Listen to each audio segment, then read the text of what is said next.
முதலமைச்சர் விஜய் தலைமையில் இரண்டாவது நாள் ஐஏஎஸ் மற்றும் ஐபிஎஸ் மாநாடு தற்போது தொடங்கியிருக்கிறது.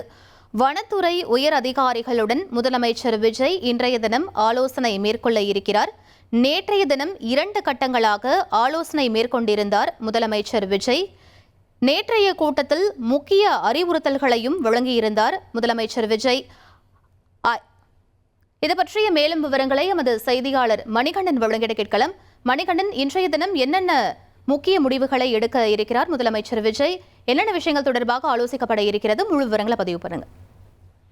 மாவட்ட ஆட்சித்தலைவர்கள், காவல்துறை அதிகாரிகள் மற்றும் வனத்துறை அதிகாரிகளுக்கான மாநில அளவிலான மாநாடு சென்னை தலைமைச் செயலகத்தில் நேற்று தமிழ்நாடு முதலமைச்சர் ஜோசப் விஜய் தலைமையில தொடங்கியது. நேற்று பல்வேறு கட்டங்களாக நடைபெற்ற ஆலோசனை கூட்டம் மாலை 4:30 மணி அளவுல இந்த மாநாடு நிறைவு பெற்றது.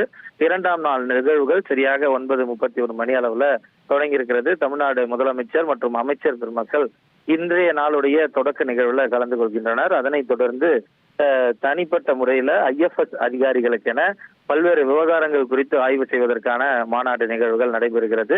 மதியம் உணவு இடைவேளைக்கு பிறகாக அந்த காவல்துறை அதிகாரிகள் மற்றும் வனத்துறை அதிகாரிகள் மத்தியிலான ஜாயிண்ட் கான்பரன்ஸ் மாநாட்டு நிகழ்வாக நடைபெறுகிறது. அதற்கு பிறகாக இந்த 2 நாள் நிகழ்வுகளின் அடிப்படையில் பல்வேறு விருதுகளை தமிழ்நாடு முதலமைச்சர் வழங்கியிருக்கிறார். அதற்கான 2வது நாள், இந்த மாநாட்டிற்கான 2வது நாள் நிகழ்வுகள் தமிழ்நாடு முதலமைச்சர் தலைமையில சற்று முன்னர் தொடங்கியிருக்கிறது. விவரங்களுக்கு நன்றி மணிகண்டன். முதலமைச்சர் விஜய் தலைமையில் 2வது நாள் ஐஏஎஸ் மற்றும் ஐபிஎஸ் மாநாடு தற்போது தொடங்கியிருக்கிறது. அது தொடர்பான முக்கிய செய்தியை நாம் பார்த்தோம். இனி செல்லும் இடமெல்லாம் செய்தி. தந்தி டிவியின் வாட்ஸ்அப் சேனலை ஃபாலோ பண்ணினா செல்ல இருக்கும் இடமெல்லாம் செய்தி. இதோ QR கோட், இப்பவே ஸ்கேன் பண்ணுங்க, ஃபாலோ பண்ணுங்க.